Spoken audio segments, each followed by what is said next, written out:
রবিবার সাবরুম উচ্চতর মাধ্যমিক বিদ্যালয়ে বসে আঁকো প্রতিযোগিতা অনুষ্ঠিত হয়। Hilli green art and craft centre এবং ইন্ডিয়ান কালচারাল ডেভেলপমেন্ট সেন্টারের যৌথ উদ্যোগে বসে আঁকো প্রতিযোগিতা অনুষ্ঠিত হয়।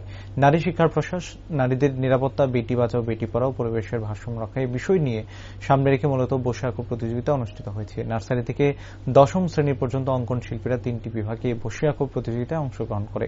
বসে আঁকো প্রতিযোগিতায় উপস্থিত ছিলেন ইন্ডিয়ান কালচার ডেভেলপমেন্ট সেন্টারের সম্পাদক Achintyananda Krishna Das, Indian culture development সেন্টারের ত্রিপুরা রাজ্যের ইনচার্জ বিশ্বজিৎ শীল সহ অন্যান্য অতিথিবৃন্দ। এই বসে আঁকো প্রতিযোগিতাকে ঘিরে অঙ্কন শিল্পী অভিভাবকদের মধ্যে ব্যাপক উৎসাহ উদ্দীপনা পরিলক্ষিত হয়েছে। সন্ধ্যায় মনোজ্ঞ সাংস্কৃতিক অনুষ্ঠান এবং পুরস্কার বিতরণী অনুষ্ঠান সাবরুমের পুরাতন টাউন হলে অনুষ্ঠিত হয়।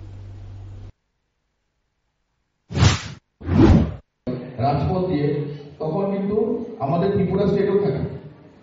সো আমাদের এই ধরনের একটা অনুষ্ঠান, সাংস্কৃতিক অনুষ্ঠান করার উদ্দেশ্যটা হলো যাতে আমরা আমাদের বাচ্চাদের থেকে এখন থেকে কালচারাল অ্যাক্টিভিটির সাথে জড়িত করিয়ে রাখতে পারি। কারণ বড় বড় বিজ্ঞানরা বলে গেছেন, যদি কেউ নিজের সংস্কৃতি আর ঐতিহ্য হারিয়ে ফেলে তাহলে সে নিজের পরিচয় হারিয়ে ফেলে। তো যদি নিজের পরিচয় বাঁচিয়ে রাখতে হয় তাহলে আমাদেরকে করতে হবে কি আমাদের নিজের কালচারাল যে সংস্কৃতি সভ্যতার সাথে জড়িত থাকতে হবে।